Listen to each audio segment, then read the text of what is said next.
menyeru sahabat-sahabat semua, bangkitkan semangat rohani dalam diri kita.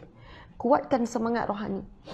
Wajib kita tetapkan satu zikir pada diri kita sebagaimana kita wajibkan makan pada diri kita pada waktu pagi sekali, tengah hari sekali, malam sekali.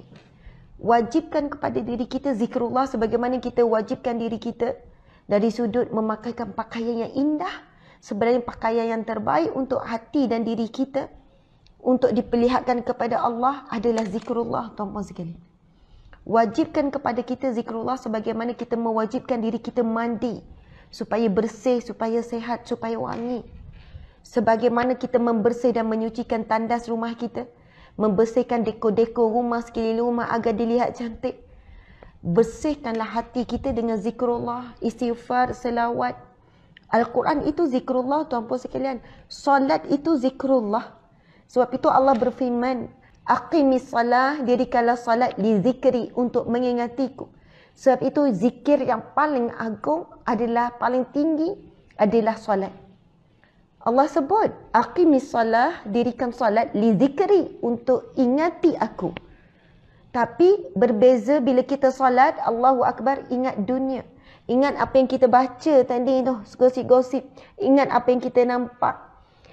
Apa yang hilang jumpa masa solat. Rupanya masa solat kita bukan mengingati Allah, tapi kita mengingati makhluk, bukan Al-Khaliq. Kita mengingati dunia Allah. Sahabat-sahabat, ini diri kita. Terlalu dahsyat. Bukan solat 2 jam, bukan solat 1 jam. Solat 5 minit saja. Ada orang semayang laju. Berkira sangat waktu dengan Allah. Semayang laju. Kalau saya berhenti RNR tu, saya kadang-kadang pergi solat mana-mana, saya rasa macam sedih. Doa dalam hati, ya Allah, kesian dia solat laju, takut tak sah.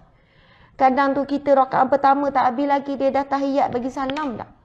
Kenapa dengan Allah berkira-kira waktu dengan Allah?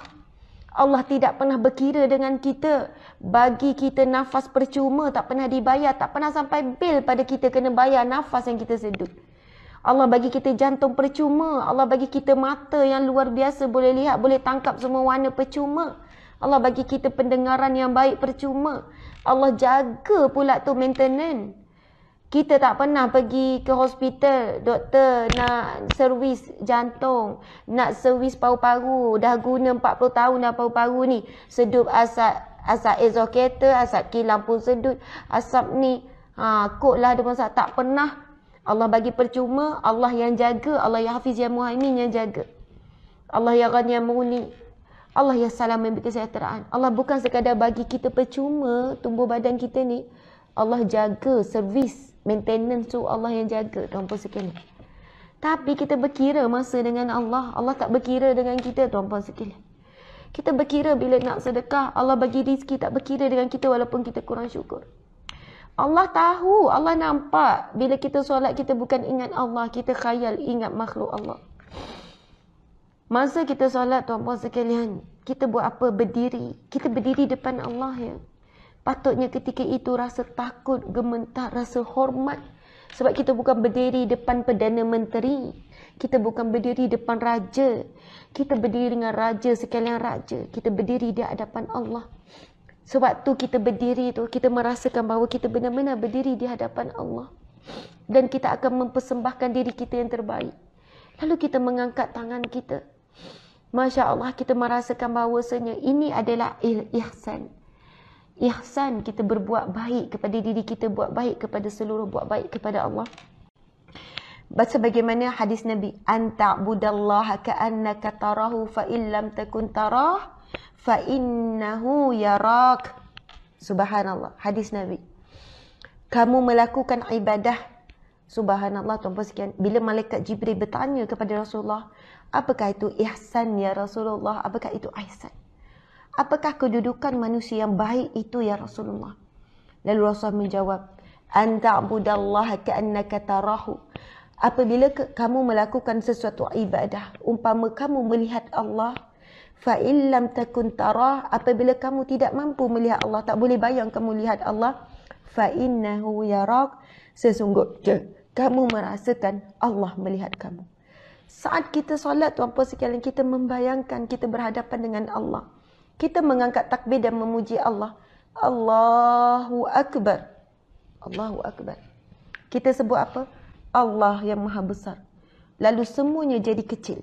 Masalah kecil, ujian kecil, dunia kecil, diri kita kecil, tak ada apa-apa. Allahu Akbar. Tuan-puan sekalian, kita sebut perkataan Allahu Akbar, mengecilkan selain daripada Allah. Kemudian kita sambung, Allahu Akbar kabira. Allah lah yang maha besar sebesar-besarnya. Allahu Akbar kabira. Walhamdulillahi kathira. Segala puji bagi Allah sebanyak-banyaknya. Wa subhanallahi bukratan wa asila. Maha suci Allah pada waktu pagi dan pada waktu petang. Wa subhanallahi bukratan wa asila. Wajjahtu wajha lilladzi fatara samawati wal ard. Aku menghadapkan wajahku kepadamu ya Allah yang menciptakan langit dan bumi. Inna salati wa nusuki wa mahyaya wa mamati lillahi rabbil alamin. Sesungguhnya salatku ya Allah, ibadahku ya Allah, hidupku dan matiku lillahi rabbil alamin. Tuan-puan sekalian, Nabi bersabda, barang siapa, Nabi bersabda, siapa yang membaca doa iftitah, doa iftitah ni saya baca doa iftitah lepas bagi salat, atau Allah Akbar baca doa iftitah, Nabi kata akan dibuka baginya, pintu langit terbuka baginya. Pintu langit terbuka baginya, tuan-puan sekalian. Pintu langit terbuka baginya. Sebab itu solat, orang yang memulakan doa iftitah. Dan kita perhatikan solat adalah doa. Semua bacaan, semua pergerakan dalam solat adalah bentuk doa. Kena faham, tuan-puan sekalian. Bahasa Al-Quran, solat dari sudut bahasa, maksud dia adalah as-solah. Doa. Sebab itu pergerakan daripada awal sampai salam semuanya doa. Sebab itu kita disarankan mula dengan doa iftitah, maksudnya doa pembukaan untuk langit dibuka bagi kita. Sebab itu dinamakan doa iftitah. Satunya, doa itu pembukaan kepada solat. Solat itu apa? Doa. Iftitah, solat itu, doa iftitah adalah pembukaan kepada solat dan pembukaan kepada doa. Faham ya? Dari sudut bahasa solat maksudnya doa. Permohonan, rayuan, pengaduan kita kepada Allah Subhanahu Wa Taala. Sebab itu dalam Al-Fatihah ada doa, ihdinas siratal mustaqim. Tunjukkan kami jalan yang lurus. Iyyaka na'budu wa iyyaka nasta'in. Hanya kepadamu kami sembah, hanya kepadamu kami minta pertolongan. Kita minta tolong dengan Allah.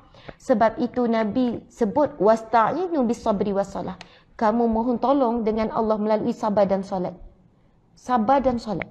Sebab itu masalah bukan masalah, ujian bukan ujian sebenarnya bagi orang yang sentiasa dapat pertolongan Allah. Kita jangan risau, esok ujian apalah lagi, tahun depan ujian apalah lagi, lepas ni wabak apalah lagi. Ujian apa datang, bala apa pun datang, musibah apa pun, wabak apa pun akan datang. Bagi orang yang jaga solat, ia tidak ada kerisauan. Kerana dia pasti akan dapat pertolongan Allah. Tapi macam mana tuan-puan sekalian, saya juga selalu nak ingatkan diri saya dan sahabat-sahabat. Kita nak solat ambil wuduk, tolong jangan tinggalkan doa selepas wuduk. Itu hadis yang sahih. Nabi kata siapa yang ambil wuduk lalu dia membaca doa wuduk. Baca doa wuduk, tuan-puan sekalian. Nabi SAW menyebutkan hadis yang sahih, tuan-puan sekalian. Akan dibuka baginya 8 pintu syurga. Sebagian ulama mengatakan maksud 8 pintu syurga adalah akan dibuka baginya 8 pintu syurga, dibuka jalan-jalan untuk dibuat kebaikan untuk menuju ke syurga. Dan ada sebagian ulama mengatakan memang orang yang membaca setiap kali lepas wuduk, baca doa wuduk, di akhirat kelak akan terbuka 8 pintu syurga untuk dia masuk daripada mana-mana pintu syurga yang dia mahu. Tuan-puan sekalian, semua ini ada dalam bab solat. Ini zikrullah yang paling agung.